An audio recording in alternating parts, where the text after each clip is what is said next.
Hello and welcome to Marinsky March 2023, where every day in March we make a sausage recipe out of one of Adam and Stanley Marinsky's books. Last year we did home production of quality meats and sausage, which I think is one of the best sausage books out there still. It gives you the how and why behind what you're doing in sausage making. But this year we're doing recipes out of the new book, 1001 Greatest Sausage Recipes, which is a gift to us sausage makers and meat enthusiasts. Adam and Stan have traveled across Europe and North America for the last 20 years compiling recipes, and they put it all into this jumbo book.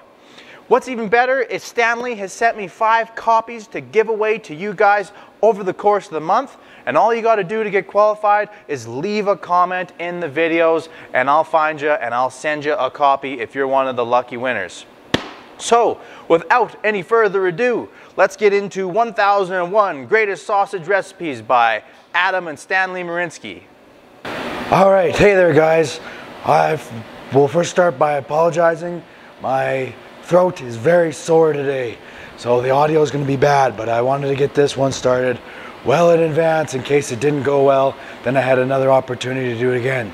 So I'm doing this January, right after Christmas time, and I've picked up a bug, and so I apologize in advance. But it is the Lomo Embuchado Iberico. It's like a dry cured pork loin, and we have the pork loin right here. Embucho, in the book here it says, Embucho Iberico is a very popular sausage in the province of Salamanca in the Castilla-Leon region of Spain. It's not really a sausage though, kind of maybe a typo in the book. It's more of a dry cured whole muscle that you slice up and serve on a charcuterie board kind of thing. So basically what we're going to do today is we're going to get the pork loin prepped so that it's ready to go into a brine. So all we're going to do, so with a recipe like this, you want to be starting with the freshest pork possible. I got a whole pork loin here. It's still got the fat cap on, that's the fat side. This is the lean side. We're going to take the lean muscle out. I'm going to take the buckeye end or the sirloin end off and get it ready for the brine. You want to start with the freshest pork possible because in the later steps of this, we're going to be fermenting and drying it. So if you start with a fresh piece of pork, that means it has a low bacteria load. If it has a low bacteria load, it has a lesser chance of spoiling in the fermenting and drying stage. But this step here, we're just going to take the fat off, is what it says in the book. Trim off fat and connective tissue from the loin, hold in the refrigerator for 24 hours so the outside dries off, and then we're going to drop it into a brine. So that's what I'm going to do.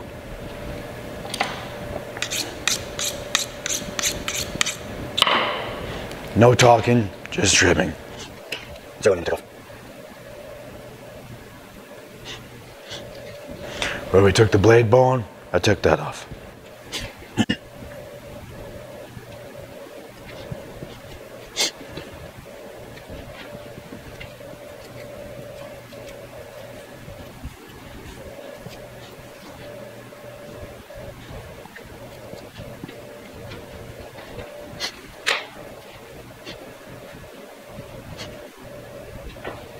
Okay, so I've taken the fat off and any loose scraps.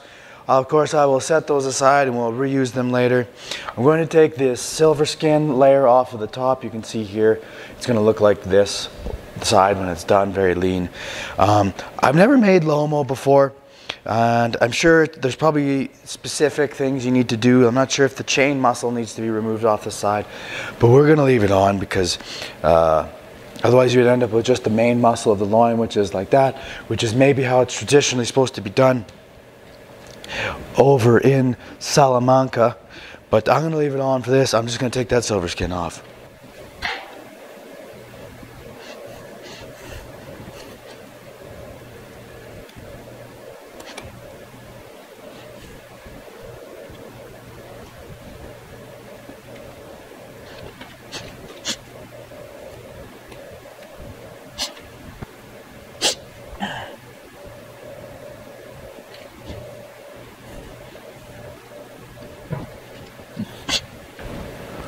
All right, there's the pork loin with the silver skin taken off, so it's nice and leaned up. I'm guessing traditionally this probably would come off because I think like they're probably going for a very lean muscle with the Lomo. But there it is, trimmed up, ready to go. I'm going to hang on to the fat. I'm going to hang on to this for later in sausage making, and I'm even going to hang on to the connective tissue because there's a couple recipes this month that call for high connective tissue trim, so I'm going to use that later on. So everything's going to get used off this loin. Now I'm just going to pop it in the cooler to dry for 24 hours. So there we go. That's going to be the setup for the cooler. He's just on one of those little mesh racks to keep the bottom of the loin up off the the tote. So he should dry all the way around. All right, the loin has been drying off for 24 hours. Now we're going to make a salt brine solution, following the recipe in the book. Okay, there we go. Salt mix. Go into there. Stir it around until it's diluted. Now in the book it says to submerge the loin in the brine solution. I don't think you could get the loin submerged in this. You need a very perfectly sized container. So what I'm going to do instead is I'm going to vacuum package the brine and the loin. The brine and the loin. The loin and the brine. It's nice and tacky and dry. It will absorb water, brine solution wonderfully. That vacuum's also going to open up the pores of the meat, allowing the brine to penetrate quicker. It's quite a salty brine. Off to the vacuum packer.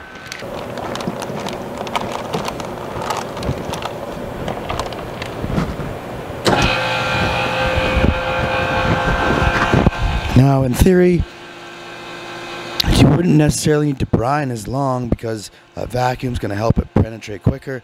I'm still going to do the 2 to 3, 3 to 4 days, and then we'll pull it out and rub it down with spices.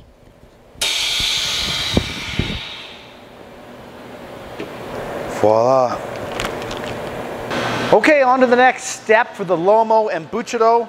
We're going to take it out of the brine. It's been sitting in there for a little longer than I said it was going to because I was feeling terrible. So it's been actually sitting in there for about 6 days. This is the first recipe I've done in Marinsky March, and I'm deviating from the recipe. It might not be first in the lineup of the month, but it's the first one I've done. So anyways, we're going to take this out of the brine, pop it into some water, like the recipe says, just to let it to equalize the concentration of salt. Starts on the outside as it moves its way in. So if we put it in a little water, it's going to take that really salty outside centimeter or two and mild it out a bit. So we'll just drain the brine. Take our cured loin. You can tell it's cured, it's nice and firm, the color's changed, and it doesn't really change to any notable smells. We'll just pop it in that cold water submerged.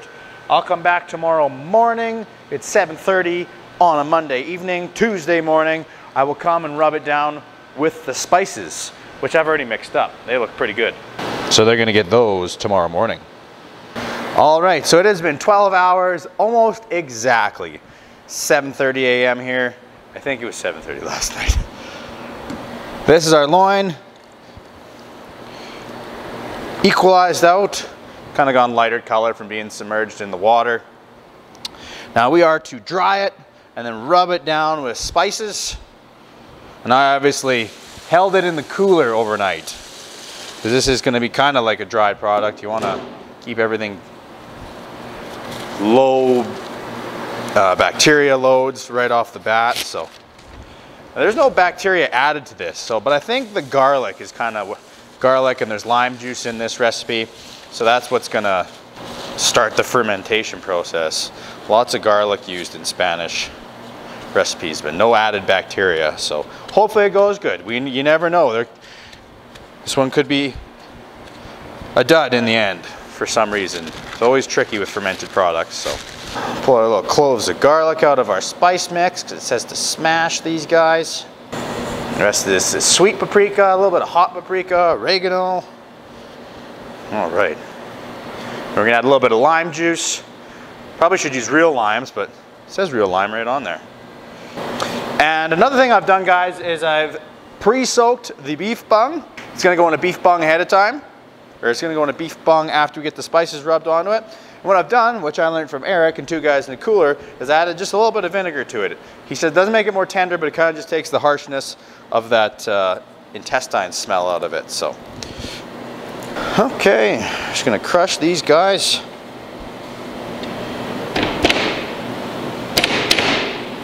Okay, add the garlic to our spice mix. Loin's good and dry. Toss our spices around a little bit. Gosh, that smells pretty good. It's gonna be a delicious dried meat. Really get that rubbed in there good. Rub it in all the crevices of the meat. There's no salt in this spice rub, but there's lots of salt in the brine, so I'm looking forward to tasting this, because as it dries, these flavors are gonna concentrate. It's tough to get all this spice on there. Stick some, whatever's left over, I'll just stuff into the bung. Okay, she's well rubbed. Bring you in for a little close-up of how delicious this thing looks. Look at that. Lovely rubbed pork loin.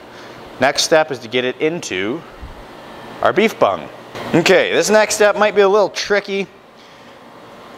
These beef bungs aren't super elastic, so we'll see how we do. Just sneak it up like a sock.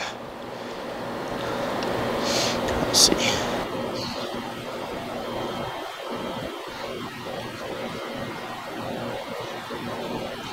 That's actually not too bad at all. It's actually pretty easy. I say that now, I'm not done. I know what I should do. So I'm gonna chuck a little bit of this spice into the beef bung so it's at the bottom. We don't want to be not getting any of this spice on there. Bung, okay, redo.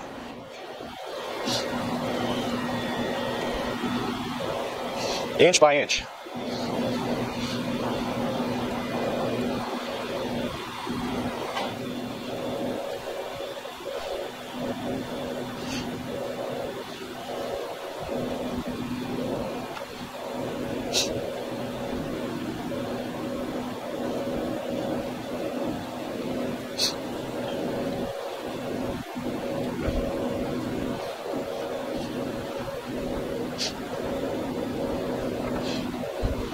Line's getting a little wider at the bottom. It'll trick you to get it in here.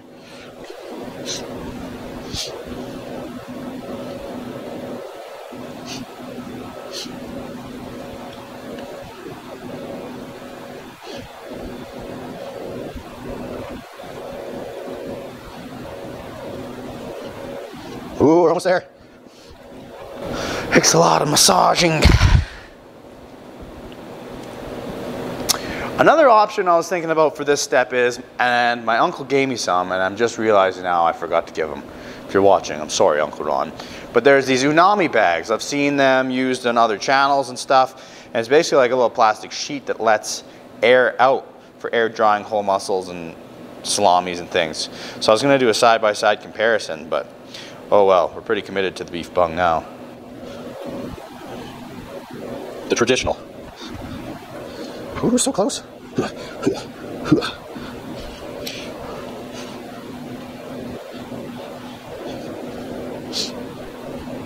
yeah, that's gonna be it. Come on, baby. These beef bungs are pretty thick-walled. Like, you can tug on this pretty good without having to worry about breaking it. But it does have its limits. It will bust. I'm really hoping this is done in time. I'm quite nervous. I wanted to get this started about 2 weeks ago, so. Oh yeah, there we go. Look at the progress. Get down to the bottom.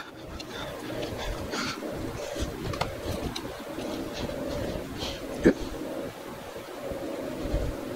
Okay, gotta be a little careful. I have a hole in there.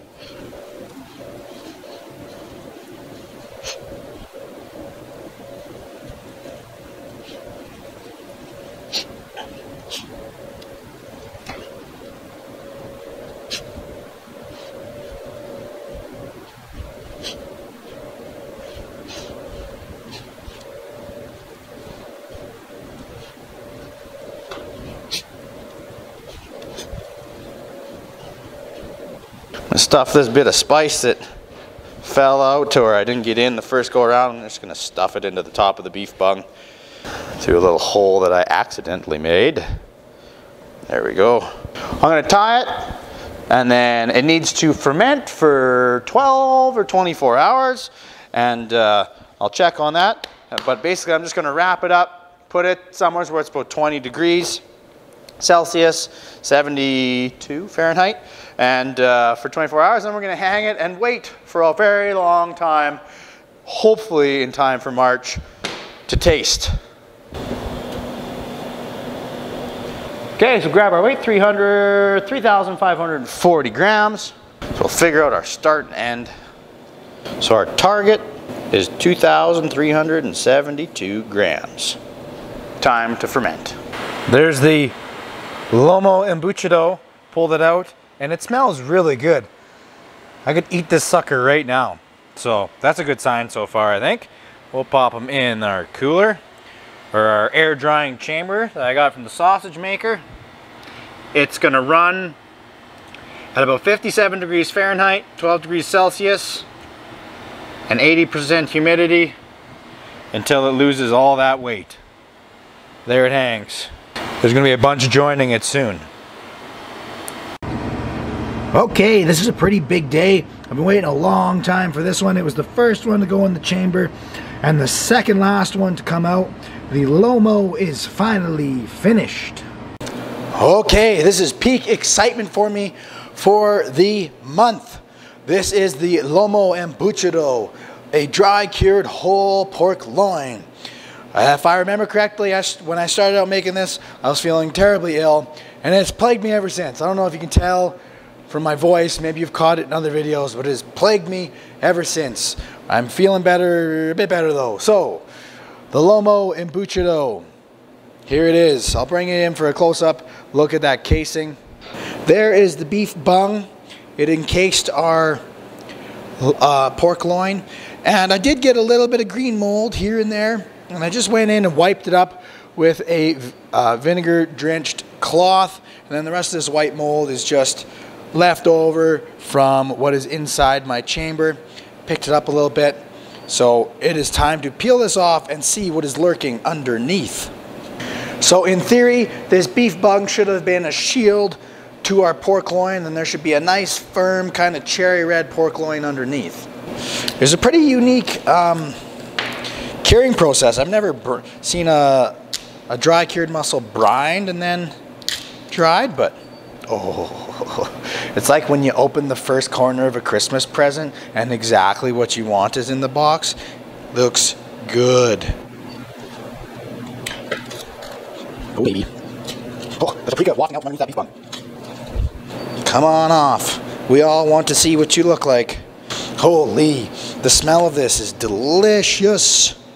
This is where my Uncle Ron's dehydrating papers, unami bags, would have been good. Goodness gracious. Okay, I'll wipe off this stuff off the table here. Table wiped, as promised. Okay. Gosh, looks good. I hope it looks as good on the inside of this mussel as it looks outside here. Got a little bit of white mold in a couple spots, but overall, oh, it's like smelling a gigantic, delicious cigar. Paprika and garlic, and it has a bit of a fermented smell to it. So we took through a fermentation stage after brining. So maybe the garlic allowed that lactic acid producing bacteria to grow. Here, you better have a look. Here it is. There's that paprika doused culprit that stained my table for weeks. But it looks really, really good. You can see I got a little bit of white mold up here. If you could smell it, it kind of smells like,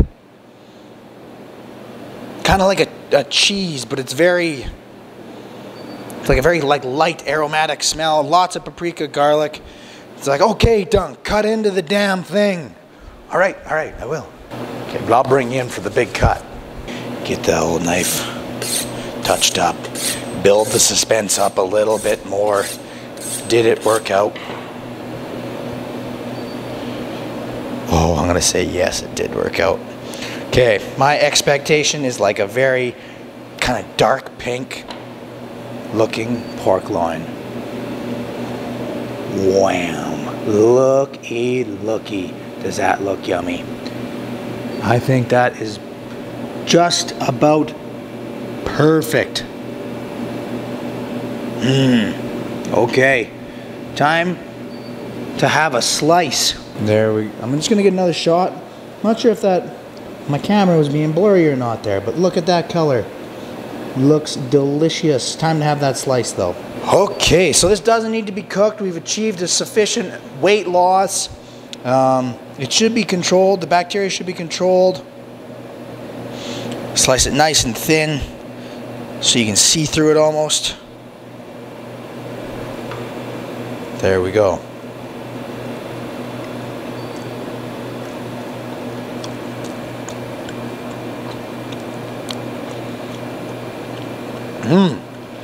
The meat is very creamy.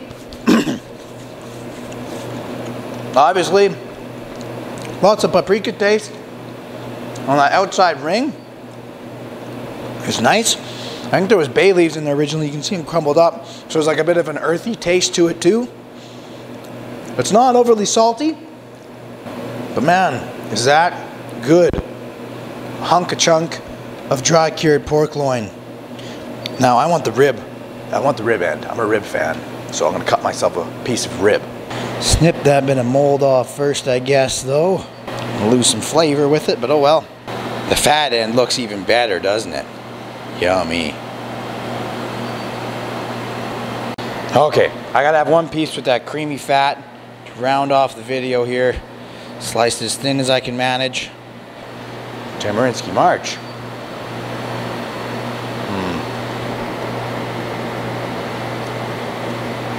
A regular boneless pork chop and something with some really deep flavored, creamy texture.